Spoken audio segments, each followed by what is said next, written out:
Que el amor de Dios, la gracia de nuestro Señor Jesucristo y la comunión del Espíritu Santo estén siempre con ustedes. Amén.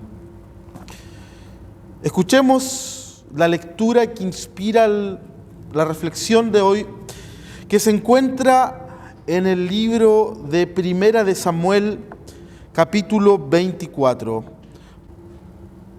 De allí David se fue a vivir a las fortalezas de En-Gadí. Y cuando regresó Saúl de perseguir a los filisteos, le dieron la noticia de que David estaba en el desierto de En-Gadí. Entonces Saúl escogió a 3,000 hombres de todo Israel y fue a buscar a David y sus hombres por las peñas más escarpadas. En su camino llegó a unos rediles de ovejas, cerca de las cuales había una cueva en las que estaba escondido David y sus hombres. Saúl se metió en ella para hacer sus necesidades. Y los hombres de David le dijeron a éste: hoy se cumple la promesa que te hizo el Señor, de que pondría en tus manos a tu enemigo. Haz con él lo que mejor te parezca. Entonces David se levantó y con mucha precaución cortó un pedazo de la capa de Saúl. Pero después de hacerlo le remordió la conciencia y le dijo a sus hombres: el Señor me libre de alzar mi mano contra mi señor el rey. Si él es rey, es porque el Señor lo ha escogido. De este modo refrenó David a sus hombres y no les permitió atacar a Saúl, el cual salió de la cueva y siguió su camino. Pero enseguida David salió de la cueva tras él y le dijo: Majestad, Majestad. Saúl miró hacia atrás y David, inclinándose hasta el suelo en señal de reverencia, le dijo: ¿por qué hace su Majestad caso a quienes le dicen que yo busco su mal? Su Majestad ha podido comprobar que, aunque el Señor puso hoy a su Majestad en mis manos allá en la cueva, yo no quise matar a su Majestad, sino que le perdoné la vida, pues me dije que si su Majestad es rey, es porque el Señor lo ha escogido. Mire bien su Majestad lo que tengo en la mano. Es un pedazo de la capa de su Majestad, a quien bien podría haber matado.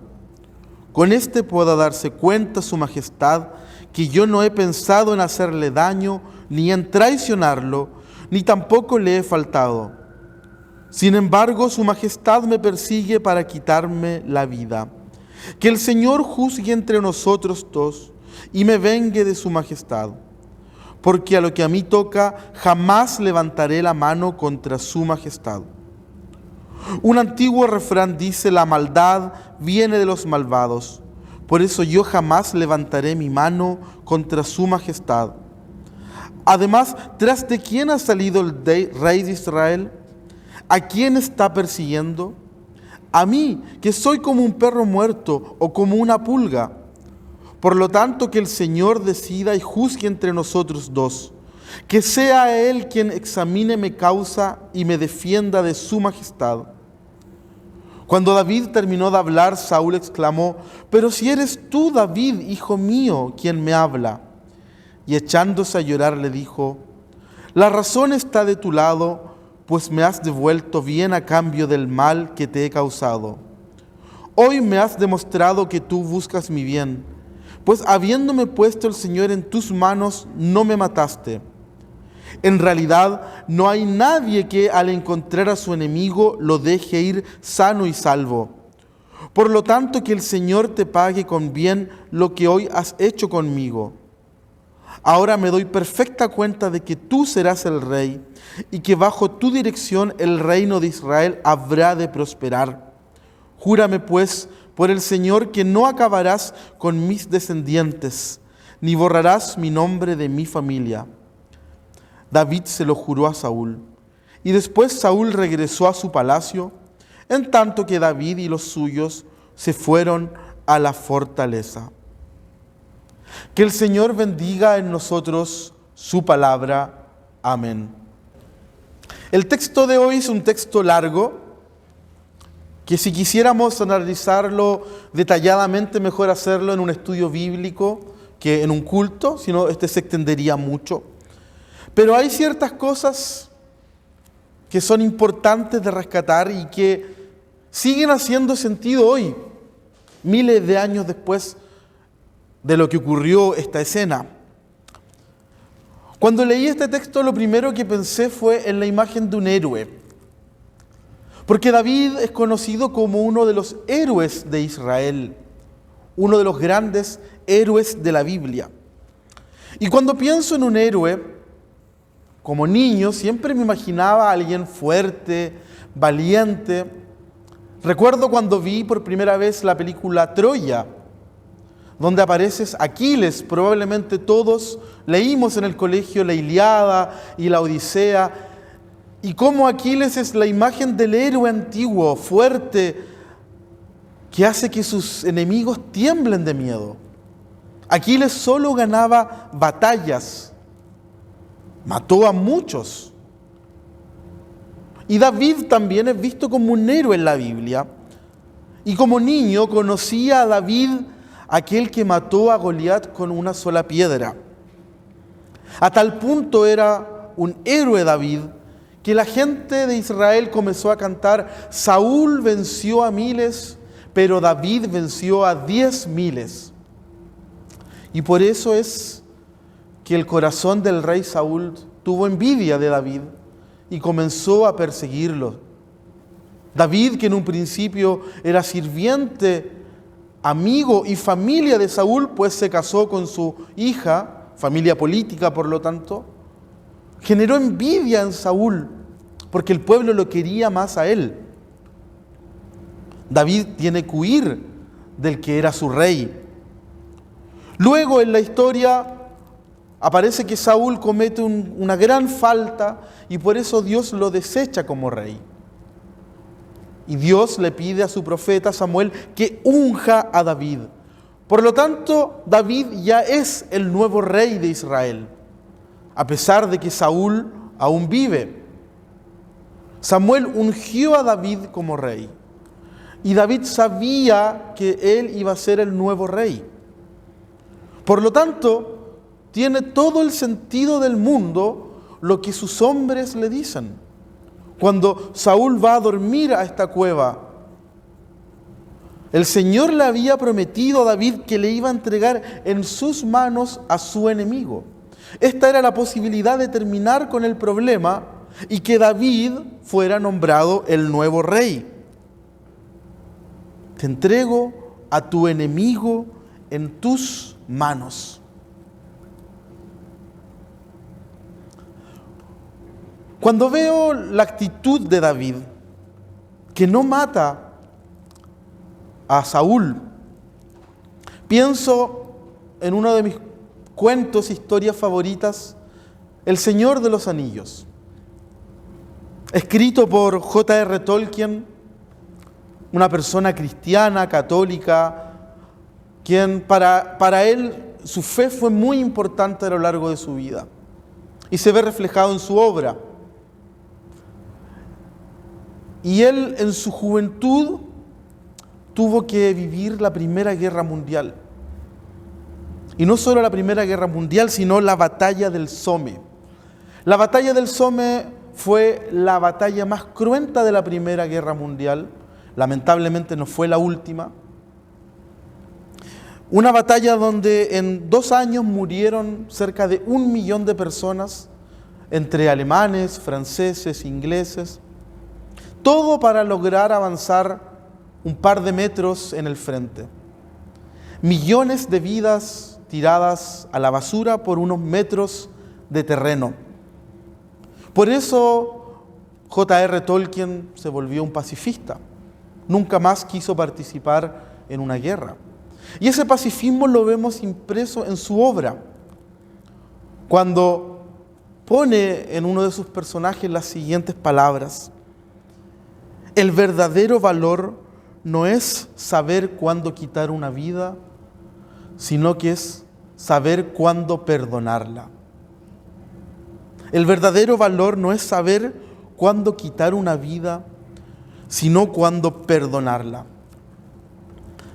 Y la verdad es que esto choca completamente con la imagen de héroe que uno tiene.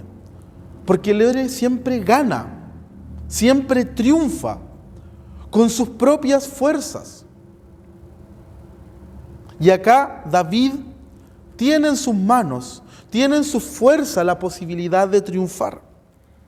Y en el salmo que escuchamos en la liturgia, David no solamente le pide ayuda al Señor pido ayuda, al Señor pido compasión, al Señor pido misericordia.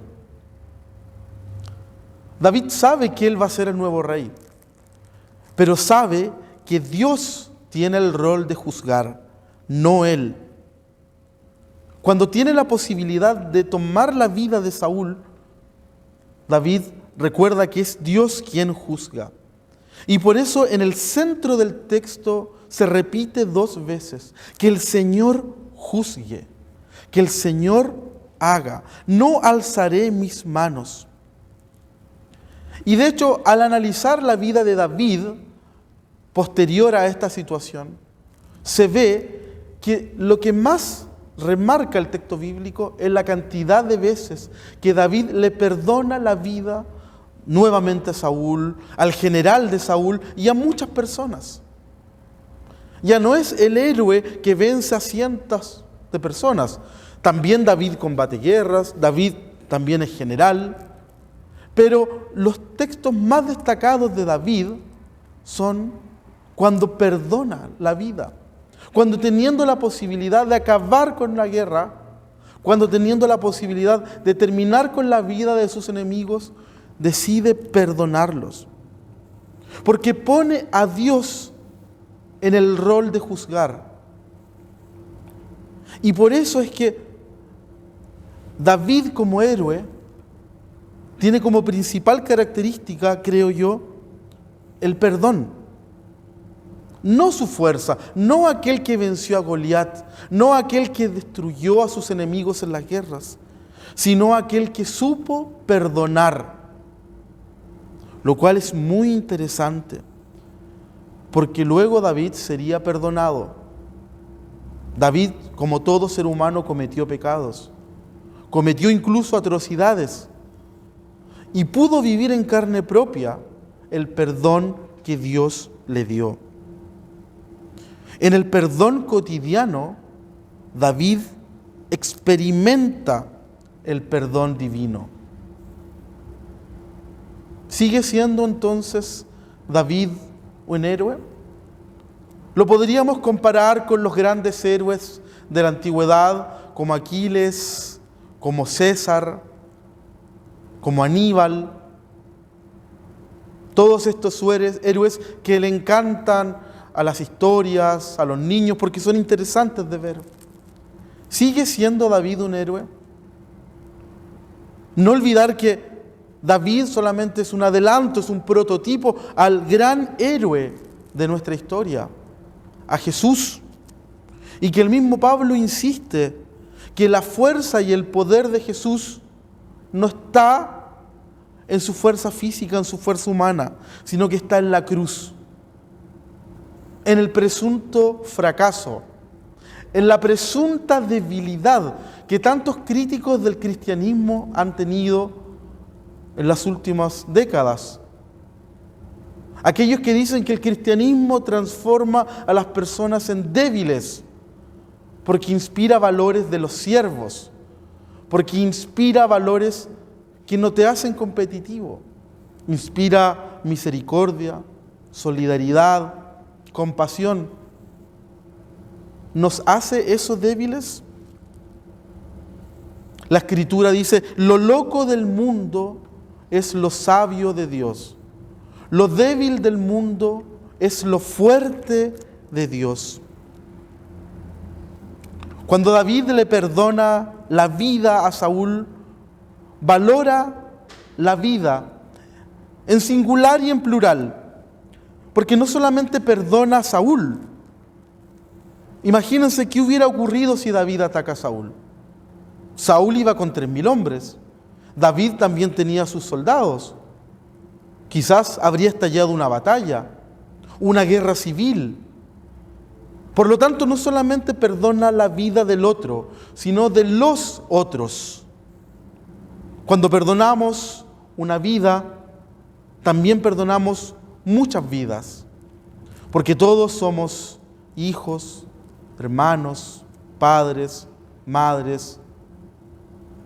Nuestra vida nunca es en singular, sino que siempre es en plural.